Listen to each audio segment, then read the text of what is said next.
So my name is Marta Bortoletto, and I work at the IMT School of Advanced Studies in Lucca.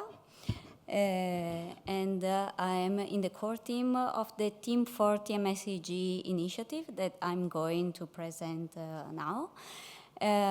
Just want to make a statement before I start. This is an ongoing project, and the stage we are at the moment is before the EEG many labs initiative that Anthony presented. So I'm not going to present any results at the moment. Something that maybe came across in Anthony's presentation is that these projects are usually quite long-lasting.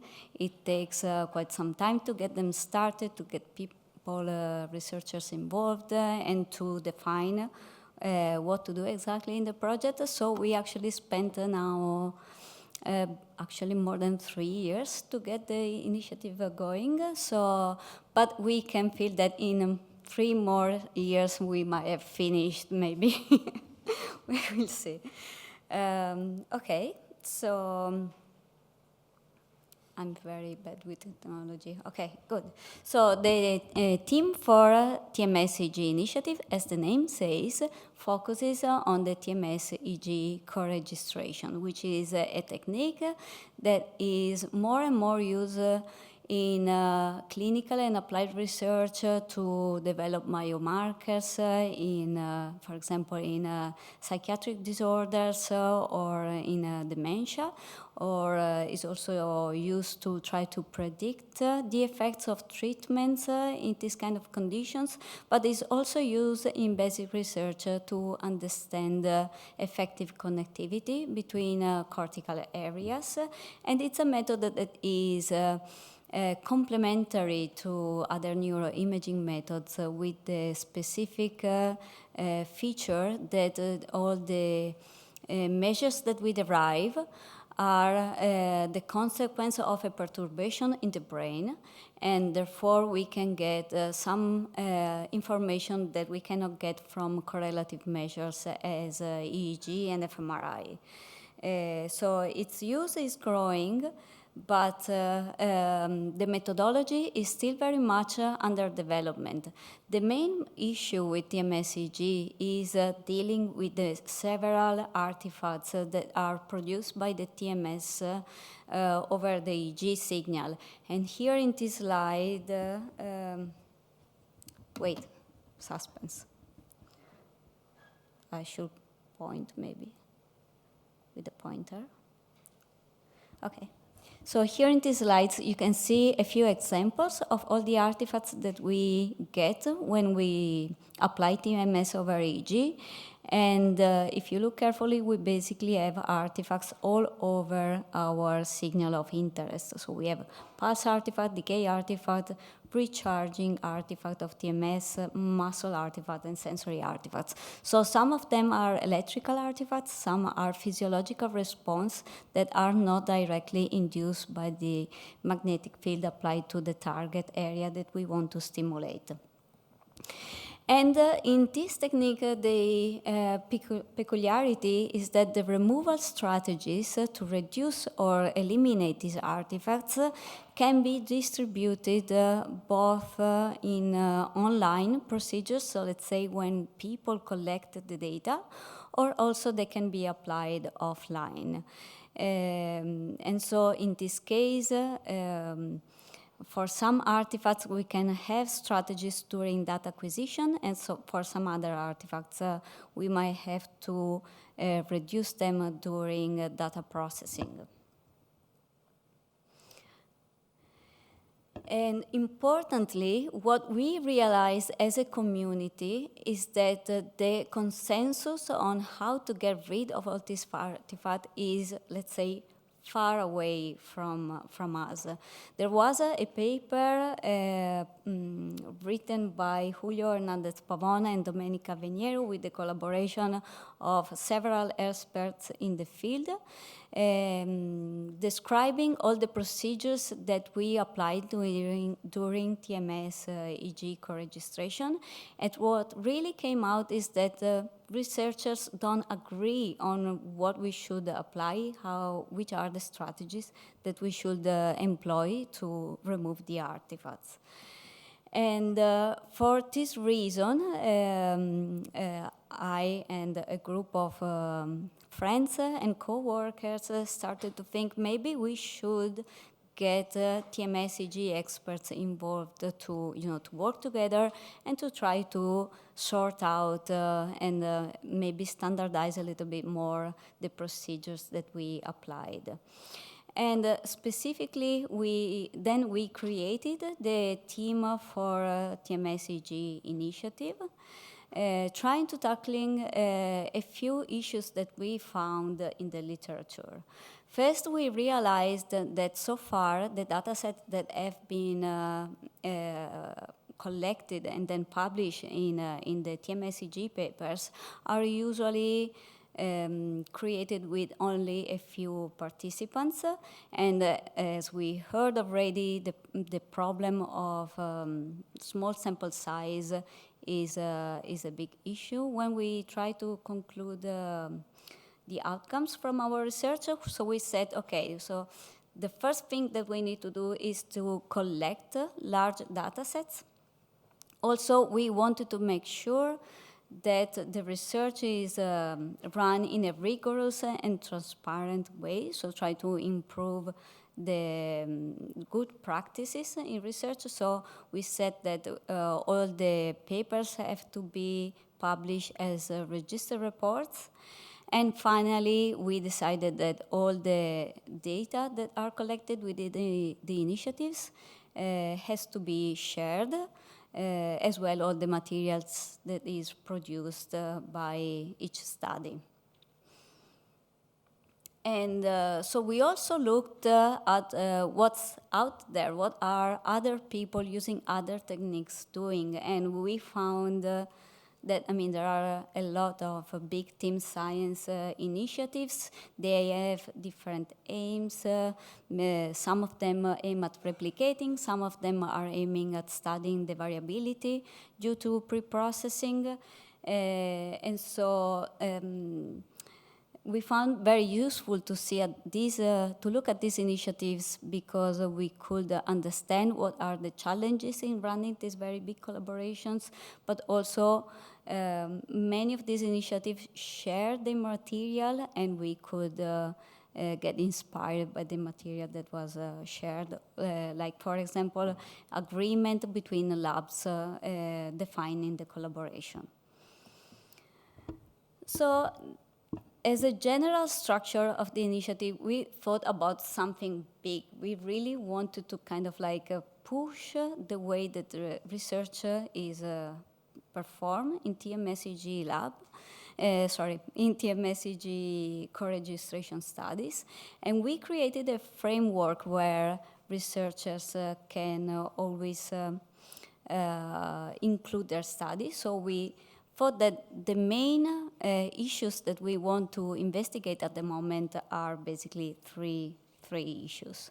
First is the validity of TMS-EEG measures. At the moment, there is no consensus of what different aspects of the TMS-EEG response represent. We basically don't know exactly the meaning of these responses. So we need to test for the validity of these responses. The second is the reliability, meaning that we need to understand to what extent the strategies that we use to get rid of the artifacts lead to reliable results. And finally, we want to understand the applicability of TMS-EEG for studying the brain.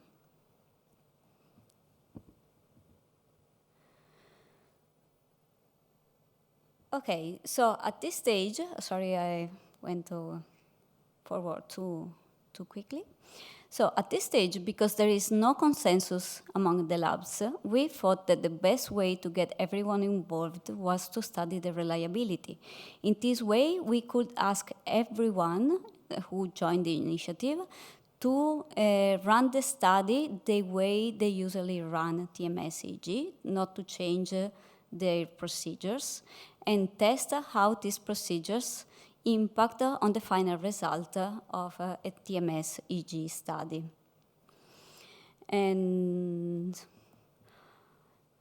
so here the point is, you know, as I said a few slides before, the point is that the strategies that we apply to get rid of the artifact in TMS-EEG are not limited to the processing pipeline, as it is mostly done for fMRI studies, for example, or for EEG studies. But here the strategies also are applied also in the data collection. So this initiative really is unique in the way we ask participants both to collect new data and to analyze the data. And we want to understand how the procedures in the two phases of artifact removal can impact the final outcome of the study. And we have some ideas from what has been already published of how much these strategies can impact on the final results in our studies. This is a very recent example. Specifically, I want to point to these two studies. In this case, the authors change both procedures in recording and in analysis. In the recording phase,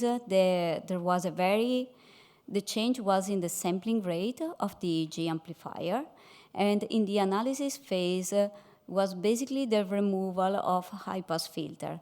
And by applying these changes to the way we usually do TMS-EEG, it has been possible last year to individuate a new response in the TMS-EEG signal, which is likely to represent the local cortical excitability of the area that is stimulated, which, let's say, it's something very new that we were not able to measure until last year.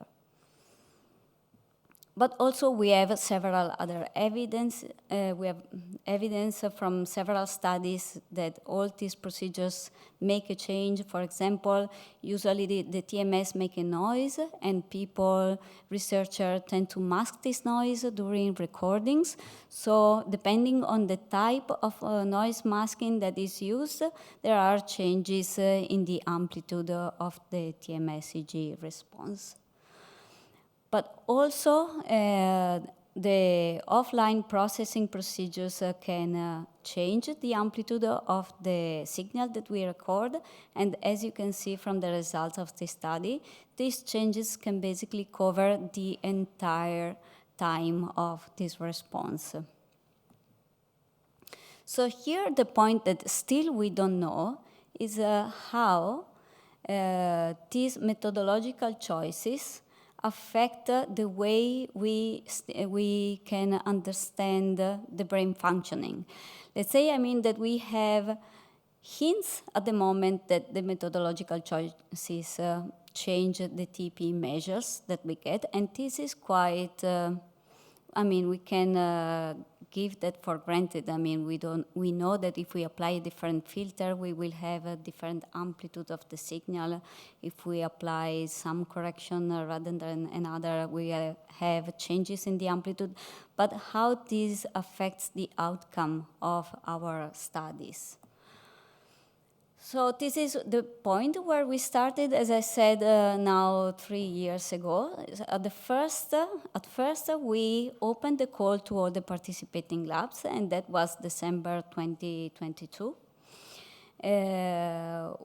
We had some decision made in the core team, like the aim of the study and requirements for participation and incentives and the timeline.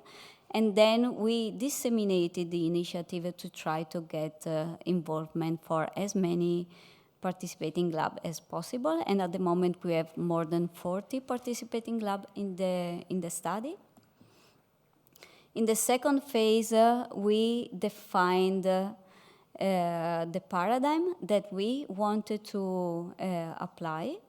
And this was a process that was shared with all the participating labs. So we defined the paradigm and the specific questions that we wanted to test. And finally, this is the stage we are at, which is the writing of the stage 1 register report and the definition of ethics and more like procedures that we should do to be able to share data in accordance to privacy rules. And as you can see here, this stage took 2 years' time, and that's not because it's really difficult, but it's because getting an agreement even within the core team was a bit difficult. And also, when these studies, when these big initiatives are run without funding, as you might agree on, we need to prioritize funded projects, so that's a bit of a pity. Okay, so that's the stage where we are at, and I'm sorry I cannot share preliminary data at the moment, but I hope I will in a few years' time. Thank you.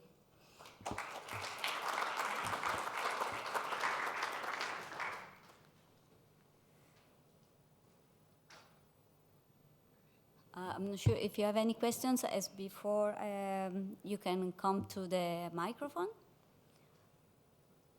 Sorry, I've got a question, Marta. So we know that even the combination of equipment sometimes can introduce different artifact profiles. How are you controlling for that across the different groups that are participating?